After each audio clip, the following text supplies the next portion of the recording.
नेत्रों को बंदे रखिए। हम सुख चाहते हैं। निरपवाद रूप से सभी जीव सुख चाहते हैं। हमको समझ मिली है तो हम सुख का मार्ग समझने की कोशिश करें। सुख का मार्ग क्या है? तो समझ का सदुपयोग होगा, समझ की सामर्थ्य का सदुपयोग होगा। हम हैं और हमारा शरीर है, ये दो बातें हैं। हम हैं ये तो सब मान लेते हैं, और हमारा शरीर है ये नहीं मानते। हमारा आत्मा है, दो तो मान रहे हैं, आत्मा है और हम हैं। आत्मा करके कुछ समझ नहीं आया, कुछ तो हमारा है, ये बात तो पक्की है। बाहर के पदार्थ तो हमने मान लिए हमारे नहीं है, लेकर नहीं आए थे, लेकर नहीं जाएंगे, और कुछ हमारा है। तो हमने ये पढ़ा है कि आत्मा हमारा है। आत्मा करके कुछ समझ नहीं आता है तो उसको हमने सरल किया कि भाई शरीर हमारा, शरीर हमारा है, जो आत्म अपने से बना हुआ है, तो उसको शरीराकार होने से उसको शरीर संज्ञा है। तो हमारा हम है और हमारा शरीर है, और शरीर में सुख दुख होता है, बाहर तो होता नहीं है। तो सुख क्यों होता है, दुख क्यों होता है? सुख चाहते हैं तो पता करें भाई कैसे तो सुख होगा और कैसे दुख होता है। जो दुख होता है उसके कारण को नहीं दे, जो सुख होता है उसके कारण को दे। सुख दुख होता है शरीर में ही है, और शरीर हमारा है तो हमारे शरीर में होता है, उद्गल के शरीर में नहीं होता है। उद्गल से बना शरीर है, हमारे से बना शरीर है, दोनों मिले हुए हैं। ये तो अनुभूत है, इसको किसी खुलासे की जरूरत नहीं है। हमारा क्या है दुनिया में, हमारा अमूर्त शरीर है और कुछ भी हमारा नहीं है, और वही सुख दुख रूप से परिणमन करता है। तो सुख दुख वही देता है।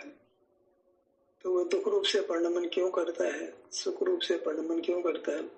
वो परिणमन करके जिस अवस्था से होता है वह अवस्था हमारे द्वारा भोगी जाती है। उसके परिणमन से जो नूतन पर्याय प्राप्त होती है वह पर्याय हमारे द्वारा भोगी जाती है। न पहले की भोगी जाती है, न बाद की भोगी जाती है। प्रति समय शरीर परिणमन करता है और एक अवस्था से उत्पन्न होता है। उस अवस्था के अनुसार हमको सुख या दुख का अनुभव होता है। दुख रूप से उत्पन्न होता है, कभी सुख रूप से उत्पन्न होता है, और उसको हमको भोगना पड़ता है, भोगते ही है। तो दुख रूप से परिणमन करके दुख रूप से क्यों होता है, और परिणमन करके सुख रूप से क्यों होता है, इस विज्ञान को हम समझ लें तो सारी समस्या का समाधान हो जाए। फिर हम ऐसा उपाय करेंगे कि हमारा शरीर दुख रूप से परिणमन नहीं करके सुख रूप से परिणमन करे। मतलब परिणमन करे सुख रूप से, क्या परिणमन करके सुख रूप से उत्पन्न होता है। परिणमन करने में कोई समय थोड़ी लगता है, पूर्व अवस्था का व्यय हो जाता है, नई अवस्था का उत्पाद हो जाता है। मेरा कोई रास्ता नहीं, इसमें चलना पड़ता हो, बस वो है कि व्यय उत्पाद होता है उसमें। तो सुख रूप अवस्था का उत्पाद हो, दुख रूप अवस्था का उत्पाद नहीं हो, क्या करें? जैसे हमारी अवस्था जो नई उत्पन्न होती है वह सुख रूप हो, दुख रूप नहीं हो। क्योंकि जो अवस्था उत्पन्न होती है वही हमें भोगने में आती है, पर पदार्थ तो भोगने में नहीं आते। सुख दुख जो भी अवस्था रूप से हम होते हैं, हमको सुख का अनुभव होता है तो अवस्था है वो। तो सुख का अनुभव हो हमको, दुख का अनुभव नहीं हो, वेदना नहीं हो, सुख आराम ही हो। क्या उपाय है कि वेदना नहीं हो, वेदना की जगह वेदना रहित अवस्था तो हो ही, कुछ अच्छा भी लगे हमारे को, सुख का अनुभव भी हो। अच्छा लगना ही सुख का अनुभव है, वो हमारे में ही होता है, हमारे शरीर में अच्छा का भाव होता है कि अच्छा लगा मुझे, शरीर के बाहर तो नहीं होता है। हम ही अपनी वर्तमान अवस्था एक को ही प्राप्त करते हैं, दो पर्याय को प्राप्त नहीं करते। वर्तमान जो अवस्था जो उत्पन्न होनी है अगली पर्याय, वो अच्छी हो, इसका कोई कारण हमको देना, हमने देना, शरीर ने नहीं देना, हमने देना। शरीर हम दो बातें तो है, हम है और शरीर है। तो हम क्या करें कि हमारे शरीर में परिणमन होकर के जो अवस्था उत्पन्न होती है वह सुख रूप हो, दुख रूप नहीं हो। तो हम ये समझें कि भाई हमारे शरीर के परिणमन से होती है सुख की अवस्था, वो हमें मिलती है। तो सुख रूप से परिणमन कब करता है हमारा शरीर, दुख रूप से कब परिणमन करता है? तो जब परलक्ष्य होता है तो आकुलता होती है, तो शरीर खराब होता है, दुख रूप परिणाम हो जाता है। सब काम एक साथ ही हो जाते हैं। परलक्ष्य हुआ, आकुलता हुई और खराब की अवस्था हुई। अब आकुलता दुख रूपी अवस्था है, दुख। परलक्ष्य और आकुलता तो एक साथ ही है। तो परलक्ष्य करना, आकुलता का होना, वही दुख का होना। तो परलक्ष्य हम कर रहे हैं ना, तो फिर हमारा शरीर खराब हो जाता है। तो शरीर के खराब होने, अच्छे होने में हम ही कारण रहे, शरीर तो कारण नहीं रहा। शरीर तो रिजल्ट है जो हमारे डायरेक्ट हमारे कमांड के अनुसार काम करता है। वो हम जैसा कमांड देते हैं ऐसा वो कार्य करता है। जैसे रोबोट को जो कमांड दे दो वैसे वो काम करता है।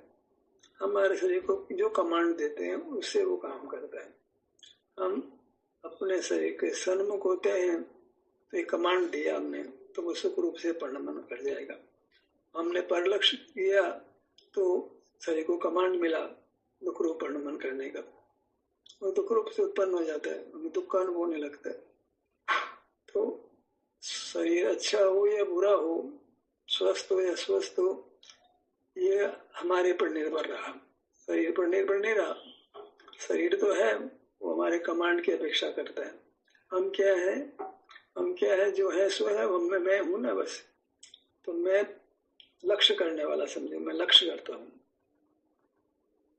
मेरा शरीर है और मैं हूँ, एक मैं ऐसा पदार्थ हूँ जो लक्ष्य करता है, इतना लियो बस। तो मैं लक्ष्य करता हूँ, कर ही रहा हूँ, निरंतर करता ही हूँ। तो पर का लक्ष्य करता हूँ या खुद का लक्ष्य करता हूँ? एक बार मैं क्या हूँ ये सोच लीजिए। ये तो इतना ही कि मैं बस मात्र लक्ष्य करने वाला पदार्थ हूँ, लक्ष्य करता हूँ, मेरा शरीर है और पर पदार्थ मेरे नहीं है। अब पर पदार्थ को लक्ष्य करता हूँ तो मुझे तनाव होता है, मुझे तनाव होता है, और उससे क्या होता है कि जो मेरा शरीर है वह दुख रूप से उत्पन्न होता है। शरीर ऐसे वास्तव में मैं ही हूँ, फिर भी हमने मैं के दो भेद कर दिए, मैं और मेरा शरीर। मेरा शरीर दुख रूप से उत्पन्न हो जाता है, मैं दुख रूप से उत्पन्न होता हूँ। पर एक बार समझने के लिए, क्योंकि शरीर में हमने अपनापन नहीं किया था, तो उसमें अपनापन कराने के लिए हम मेरा शरीर, अब तक तो क्या शरीर को हमने ऐसा ही पढ़ लिया, वो पढ़ा दिया गया कि शरीर मेरा नहीं है, शरीर हम लेकर नहीं आए थे, शरीर हम लेकर नहीं जाएंगे। तो इस भूल को तो सुधारना बहुत जरूरी है। इसके बिना तो एक कदम आगे बढ़ेंगे नहीं। जो हमने पढ़ाई पढ़ ली है, उस पढ़ाई के बल पर तो संसार अनंत होता ही रहेगा। वेद मिथ्यात्व है कि शरीर मेरा नहीं है। पहले तो ये समझना है कि शरीर मेरा है, शरीर में सुख दुख होता है, जिसमें सुख दुख होता है तो मैं हूँ। शरीर मेरा है, शरीर मैं हूँ, ऐसे एक ही वस्तु में मैं और मेरापना लगता है। मैं हूँ और शरीर दुख रूप से उत्पन्न होता है, तो मैं थोड़ी उत्पन्न होता हूँ। शरीर में रोग हो गया मैं क्या करूँ, शरीर ठीक हो गया मैं क्या करूँ? द्वैत भी रखना पड़ता है, अद्वैत भी करना। शरीर से मैं ही हूँ, तो भी मैं तो लक्ष्य किया था, शरीर खराब हो गया, शरीर में अन्यत्व भी हो गया। शरीर मैं भी हूँ, शरीर मेरा होने से कुछ अलग हो गया मेरे से। मैं और मेरा तो दूसरे पदार्थ में लगेगा, तो मैं अन्य पना भी है। मैं ऐसा हूँ कि कुछ मैं हूँ, कुछ मेरे से अन्य होकर भी मैं हूँ। ऐसा कुछ अद्भुत जीव का स्वरूप है। मेरा पुत्र, ऐसे क्या मेरा शरीर है मेरा? ऐसा तो नहीं है। तो मेरा पना भी दो प्रकार का है। भिन्न पदार्थ में मेरे पने की कल्पना है, और अभिन्न पदार्थ में मेरे पने की कल्पना नहीं, असल में मेरा है। पुत्र मेरा है, पत्नी मेरे, भाई मेरा, धन मेरा, ये तो कल्पना मात्र है। और मेरा शरीर है वो तो मैं ही हूँ, ये मैं हूँ ऐसा अनुभूति होती है। फिर भी मेरा शरीर तो कहने में आता है। ऐसा जो एकत्व अन्यत्व अपनी वस्तु में है, इसको हमने समझना है। मैं कथनचित शरीर हूँ, कथनचित शरीर नहीं भी हूँ। क्योंकि शरीर दुख रूप से परिणमन करता, मैंने तो कुछ किया ही नहीं, वो तो रोगी हो गया, मैं क्या करूँ, खांसी आ गई, जुकाम हो गया, बुखार लगे, मैंने थोड़ी किया, शरीर खराब हो गया, शरीर खराब हो गया तो तुम ही तो दुख रूप हुई है, दूसरा थोड़ी हुआ है। तो अपनी वस्तु में कथनचित मैं और कथनचित मेरा है, पर तो नहीं है। तो मैं और मेरा शरीर में अन्यत्व लगाओ, भिन्नत्व नहीं है जैसे पर वस्तुओं में होता है। मैं कथनचित ये मैं हूँ, कथनचित मैं नहीं हूँ, ये मेरा है। थोड़ा टेक्निकल हो जा रहा है, थोड़ा डिफिकल्ट भी हो रहा है, पर ये बात समझने जैसी है कि मैं, मेरा शरीर में दो बातें हैं। परिणाम बोल रहा है, एक समय का उत्पन्न होने वाला परिणाम, ऐसा परिणाम हो रहा है कि ये शरीर मेरा है, या फिर उसको नकार रहा है कि मेरा नहीं है। ये एक समय के परिणाम, एक अनित्य परिणाम हुआ। और शरीर तो पहले भी था, आज भी है, आगे भी रहेगा। अपने परिणाम के साथ तो शरीर है ही है। परिणाम बगैर शरीर के होता नहीं, शरीर के बिना परिणाम नहीं होता, परिणाम के बिना शरीर नहीं होता। एक ही वस्तु में ऐसे दो भाव हैं, एक नित्य भाव, एक अनित्य भाव। तो अनित्य भाव बोलता है कि नित्य मेरा है, ये भी बोलेगा कि नित्य मैं ही हूँ, क्योंकि मैं हूँ इसलिए कि इससे सर्वथा भिन्न नहीं हूँ मैं, जैसे अन्य पदार्थ भिन्न होते हैं। तो मैं कथनचित इस हूँ, कथनचित ये मैं नहीं भी हूँ।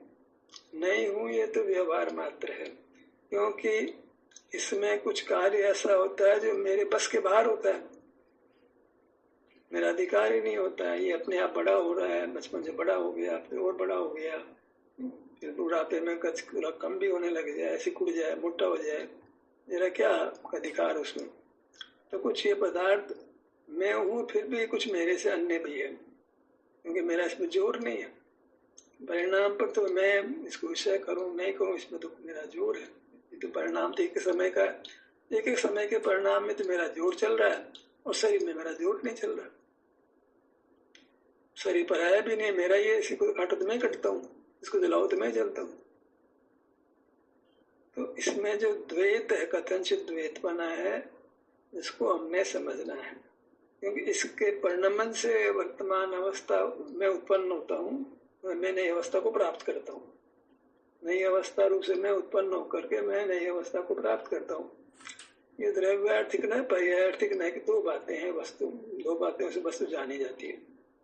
एक मेरा विस्तार है, एक मेरी वृत्ति है। कभी हम विस्तार में अपनापन मैं पना बोल लेते हैं, कभी वृत्ति में पना बोल लेते हैं।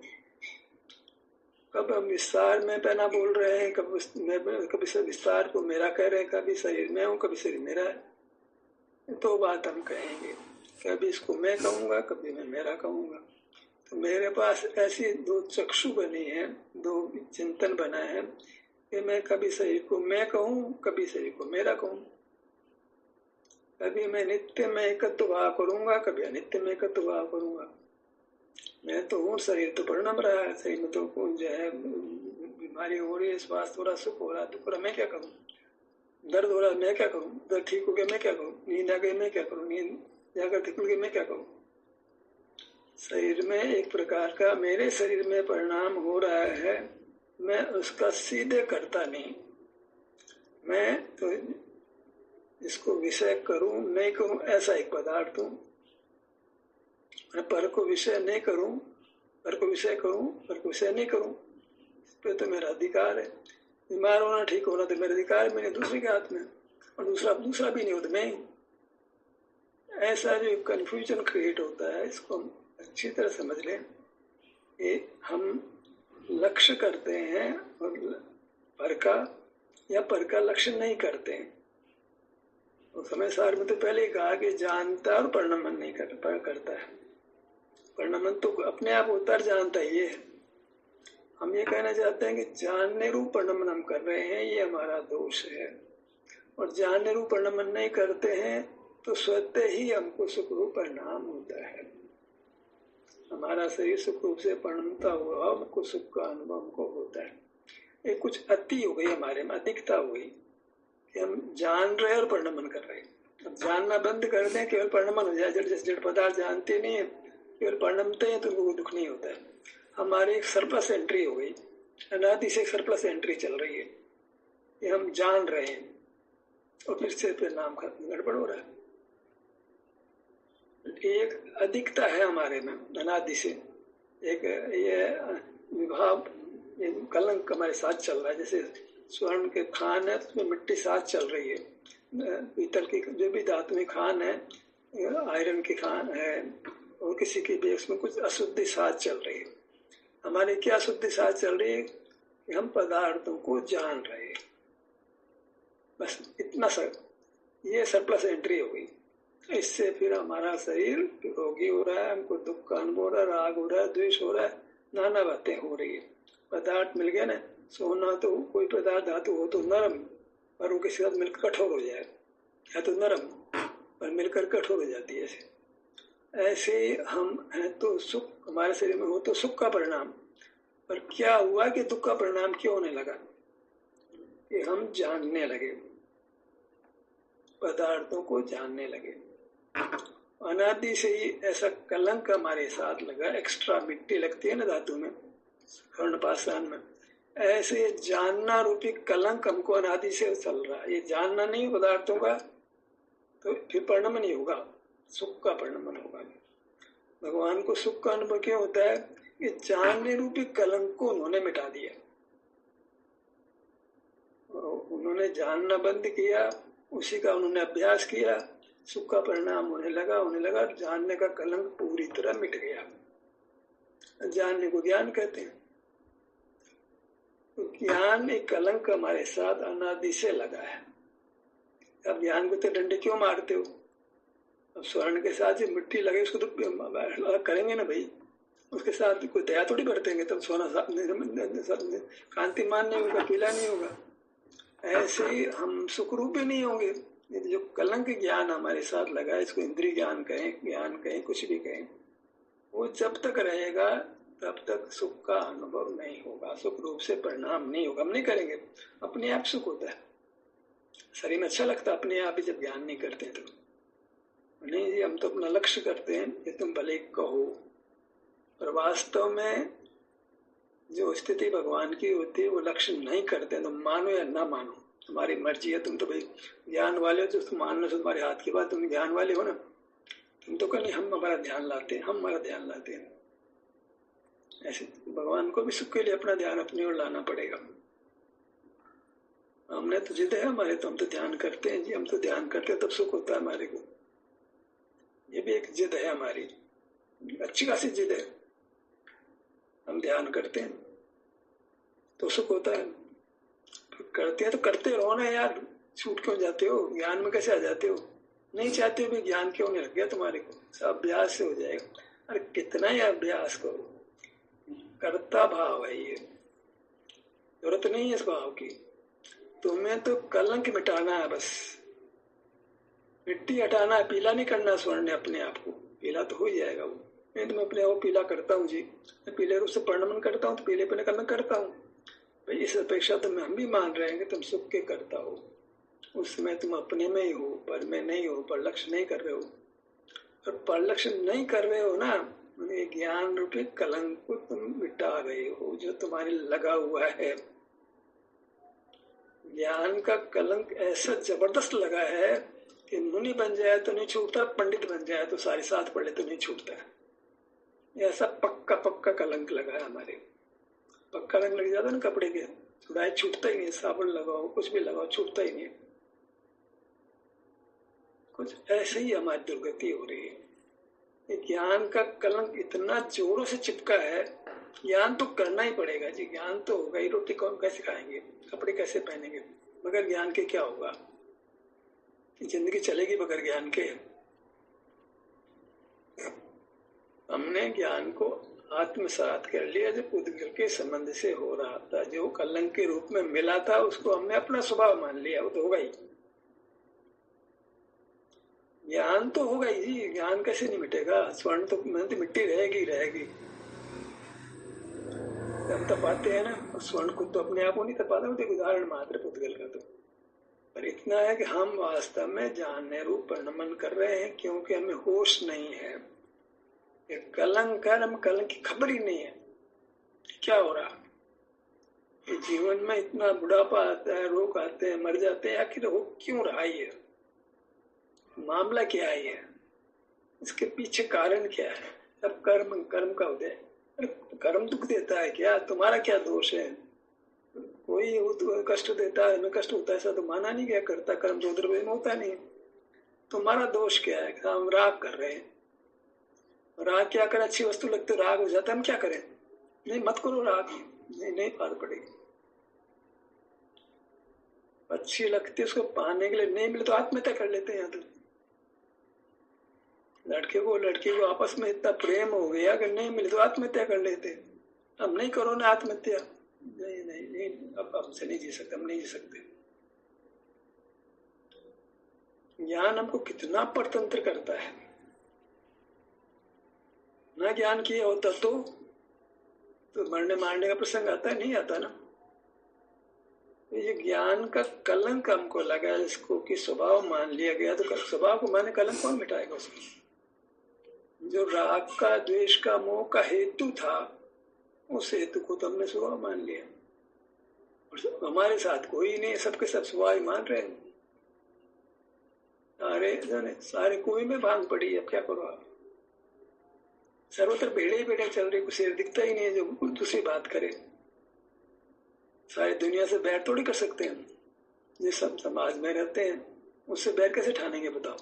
सारा समाज कहता है कि हम ज्ञान करते हैं और ज्ञान करना अच्छा है, ज्ञान से आजीविका होती है, ज्ञान से दुख मिटाते हैं, समझते हैं, सारी बातें सही हो जाती है। समझना तो ठीक है, पर समझ क्या रहे हो तुम? हम तो समझना तो मान लेते हैं, समझने को मिले उसको काम में लेना चाहिए, पर तुम समझ को तो भौतिक साधनों को पाने में लगा रहे हो ना। तुम समझ का दुरुपयोग कर रहे हो। सारे भौतिक संसाधन जुटाने में, बाहर के अनुकूलता जुटाने में समझ काम लेते हो तुम। इसी समझ को थोड़ा सा इससे भिन्न काम समझो। समझ सकते मिलिए थोड़ा ऐसे कुछ भिन्न समझो। जो समझा है आज तक सुख पाने के लिए, उससे तो पार पड़ी नहीं है। बूढ़े भी हो जा रहे, मर भी जा रहे, पता नहीं मर के कहाँ जाएंगे, हमारे हाथ में नहीं है। बात है हमारे हाथ में ही नहीं है, मर के कहाँ जाएंगे। वैसे हमारे हाथ में, तुम तो करने वाले हो ना, तो अच्छी जगह जाना ना, अच्छे बनना ना, अच्छा शरीर बनाने वाले हो ना, तुम तो बनाओ ना, करता हो ना शरीर। भैया शरीर को बनाना, मनुष्य बनाओ, त्रिंश बनाओ, तुम्हारे कुछ हाथ में नहीं है। अभी ये शरीर तुम्हारे हाथ में नहीं बना था भाई। शरीर का कौन सा शरीर बनेगा, कैसा बनेगा, कितनी इंद्रियां मिलेगी, कुछ तुम्हारे हाथ में नहीं है। और क्या है हमारे हाथ में? समझ में यह समझ लो कि तुम किसको लक्ष्य कर रहे हो। जो तुम्हारी नहीं है, तुम्हारी वस्तु नहीं है, उसको लक्ष्य कर रहे हो। यही कलंक है। पर प्रकाशक तो मेरी शक्ति है। अब बताओ, दुख तुम्हारी शक्ति होगी, कैसे पार पड़ेगी? कैसे सुख होगा? एक ही समझ करनी थी, जरा सी बस भूल जरा सी थी। ताले की कुंजी लगानी थी सही बस, और हम लगाए जा रहे, कई तालियां लगाए जा रहे, कई तालियां लगाए जा रहे, कई ताले लगाए। भाई एक ही चाबी से काम होना है ना बस। अनेक चाबियां नहीं है ताले की, एक ही चाबी है। तुम्हारे ताले की एक ही चाबी है। कस्टोडियन है ना लॉकर का, वो जो है लॉकर के एक चाबी लगाता है, तो वो चाबी नहीं है तो सब खेल खत्म है। ऐसे ही आपके पास एक ही चाबी है, अनेक चाबियां है ही ना सुखी होने की। एक ही चाबी है कि तुम ज्ञान करना, पदार्थों को जानना बंद कर दो। मुख जो तुम्हारा बाहर है, उस मुख को तुम विराम लगा, पर्दा लगा दो उसको, बाहर का कुछ नहीं दिखेगा। इतने मात्र से हमारा सुख, हमारा शरीर जो है वो रागादि रूप वर्णमन नहीं करता है, दुख रूप वर्णमन नहीं करता है, और हमको सुख रूप अवस्था प्राप्त होती है। वही हम चाहते हैं। तो सुख चाहते हैं, बात तो ठीक है, पर सुख क्यों नहीं हो रहा? हमारा स्वभाव सुख है, सुख हम चाहते भी है, पर सुख नहीं होता है। क्या है क्लेश? क्या है प्रॉब्लम? क्या है जिससे सुख नहीं हो रहा है? प्रॉब्लम एक ही है कि तुम पदार्थों को जान रहे हो। यही कलंक है। यदि ये तुम मेट देते हो तो फिर अपने आप भी तुम्हारा शरीर सुख रूप नमन करके सुख रूप अवस्था से उत्पन्न होकर वो अवस्था तुम्हें मिलेगी। और प्रति समय तुमको ये सावधानी रखनी है कि प्रति समय तुमको परिणाम जो है तुम्हारे परिणाम का फल आने वाला है। जो तुम कर रहे हो उसका तुम्हें फल मिलने वाला है। तुम परिणाम करो उसका फल नहीं मिले नहीं। शरीर तुम्हारा तुम्हारे परिणाम के साथ चलता है। वो तुम्हारा शरीर तुम्हारे परिणाम का गुलाम है। तुम पदार्थों को जान रहे हो तुम्हें दुख देगा, तुम पदार्थों को नहीं जान रहे हो तुमको सुख देगा। वो तो तुम्हारा गुलाम है। तुम हो सब करता धरता सुख दुख के तुम करता हो। और तुम्हारे साथ तुम्हारी वृत्ति में ये कलंक लगा है। ये तुम जान रहे हो, पदार्थों को जान रहे हो, ज्ञान कर रहे हो। मतलब नहीं है जो तुम्हारे नहीं है, तुम्हारे साथ थे नहीं, तुम्हारे साथ रहेंगे नहीं, थोड़े दिन को 4 दिन का संबंध भी नहीं बनता है, अलग से भक्ति पदार्थ अलग हो जाता है, फिर भी तुम गेहूं में उलझे रहते हो, ज्ञान करते रहते हो, उनसे सुकून मानते रहते हो, फिर दुनिया भर के विकार पैदा करते हो। ये ज्ञान के मूल में तो अनंत कलंक पड़े हैं, अनंत विवाह परिणतियां चलती है। इस ज्ञान को छोड़ दो, तुम्हारा शरीर एकदम हल्का फुल्का रिलैक्स हो जाएगा, तनाव रहित हो जाएगा और तुम्हें शिथिल करना नहीं पड़ेगा। शिथिल हो जाएगा, रिलैक्स हो जाएगा एकदम। करने से नहीं होगा। वो करने में ज्ञान नहीं करो, ये तुम्हारे इतना सा काम। शरीर को ठीक करना तुम्हारा काम तो अपने आप होगा। शरीर में रिलैक्स होगा, अपने आप हो जाएगा। तुम नहीं करने वाले। तुम तो ये करो, ज्ञान करना बंद कर दो। तो कलंक तुम्हारे साथ लगा है, कालिमा लगी है, इस कालिमा को हटा दो। सूर्य के आगे बादल है, बादल हटा दो। पानी चढ़ ऊपर चढ़ा, पंप बंद कर दो। सब दीपक किलो हिल रही बाएं दाएं तो हवा बंद कर दो। ऐसे तुम्हें ज्ञान रूपी कलंक को बंद कर दो। तुम्हें समझ मिली है, आज समझो, कल समझो, तरसों समझो, परसों समझो, कभी मत समझो, तुम्हारे हाथ की बात है। ये समझ लो तो भला है, नहीं समझो तुम्हारा भला है। ज्ञान का सत्र यहीं समाप्त होता है। आपकी सहभागिता के लिए धन्यवाद।